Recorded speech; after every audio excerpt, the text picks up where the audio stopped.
Hi అండి. మనం ఈరోజు టేస్టీ రవ్వ లడ్డూల తయారు విధానం చూసేద్దామండి.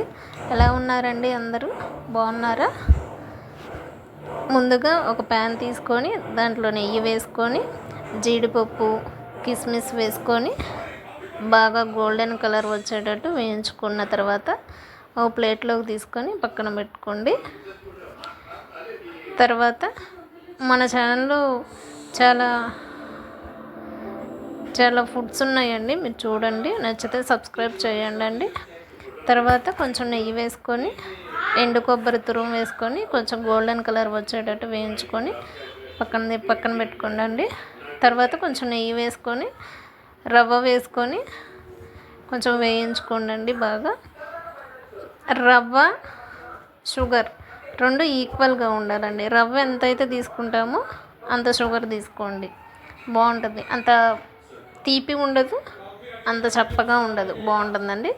తర్వాత ఆ రవ్వని ఒక గిన్నెలోకి తీసుకొని మనం వేయించుకున్న కొబ్బరి తురుము పొడి ఉంది కదండి, అది వేసుకోండి. వేసుకొని తర్వాత కొంచెం షుగర్ వేసుకోండి. షుగర్ చెప్పాను కదండి, ఆ షుగర్ వేసుకోండి.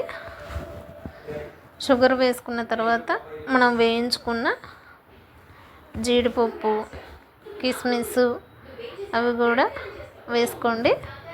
వేసుకున్న తర్వాత కొంచెం యాలకుల పొడి వేసుకోండి. యాలకుల పొడి మంచి టేస్ట్గా ఉంటుందండి. యాలకుల పొడి వేసుకొని కలుపుకోండి.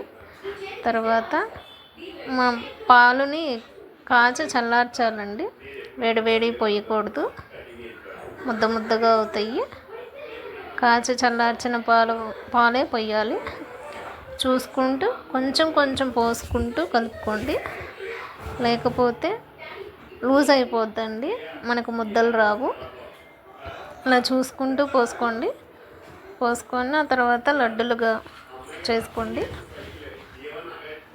పిల్లలు ఎంతో ఇష్టంగా తింటారు కదండి. పిల్లలనే కాదు, పెద్దవాళ్ళు కూడా చాలా ఇష్టంగా తింటారండి. మన ఛానల్ ముందుగా చూస్తున్న వారు లైక్ చేయండి, సబ్స్క్రైబ్ చేయండి, కామెంట్ చేయండి.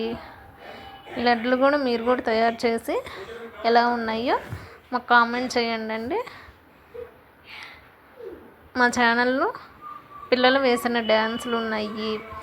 నేను కొత్తగా నాకు తెలిసిన ఫుడ్స్ తోటి సిరీస్ స్టార్ట్ చేశాను కదండి, అవి కూడా ఉన్నాయండి.